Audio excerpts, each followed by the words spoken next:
Na, ano food trip? Guacamole. Tara, let's go! Let's go!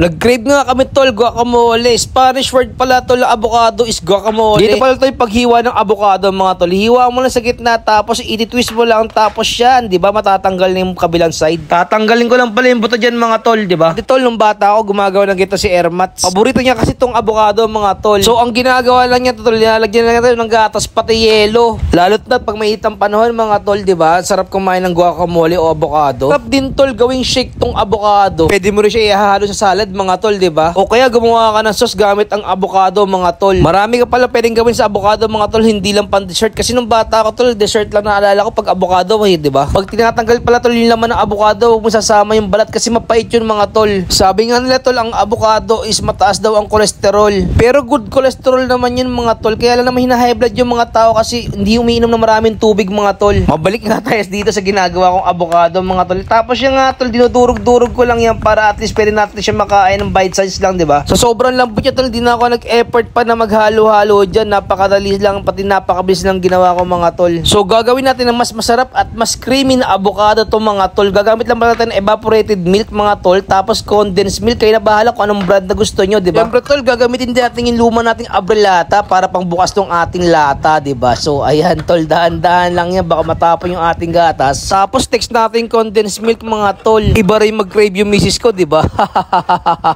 Ayos din naman yung trip niya mga tol, 'di ba? Food trip. So ayan tol, bubuhos pala natin diyan yung ating evaporated milk sa ating avocado. Dito rin ba nilalagay sa avocado mga tol? Paki-comment below naman tol kung gaito rin kayo gumawa para at least alam natin, 'di ba, kung pares tayong iniisip, 'di ba? Pati diskarte. Lagay din pala ako tol ng 2 kutsara ng asukal para swak-swak yung lasa mga tol. Tapos hahaluin na lang natin yung mga tol hanggang mag-combine yung asukal, condensed milk pati evaporated milk dun sa ating avocado mga tol. At syempre powdered milk mga tol para may additional creaminess yung ating avocado, 'di ba? Tapos tol, mix lang din 'yan. Hanggang mahalo lang yung gatas dun sa ating mixture mga tol. Tapos okay na 'yan mga tol. Tapos yan tol, set aside na natin 'yan. Tapos papalamigin na natin 'yan tol sa freezer. Palamigin natin tol ng mga 2 oras. Okay na 'yan. Tapos yan tol, 'di ba? Tapos after ng 2 hours tol, check natin kung malamig na yung ating avocado. Ang pogi naman 'yan tol. Tapos yan tol, okay na. Titikman na natin yung mga tol.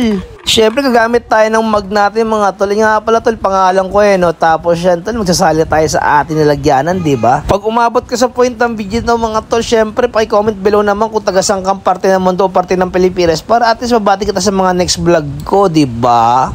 Tikman natin siyempre tol, yung avocado. Ayan, 'di ba?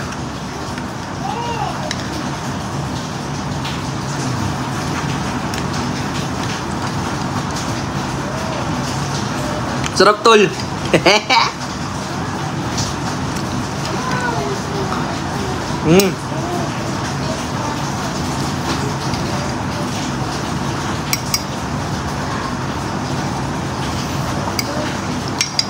Last tol.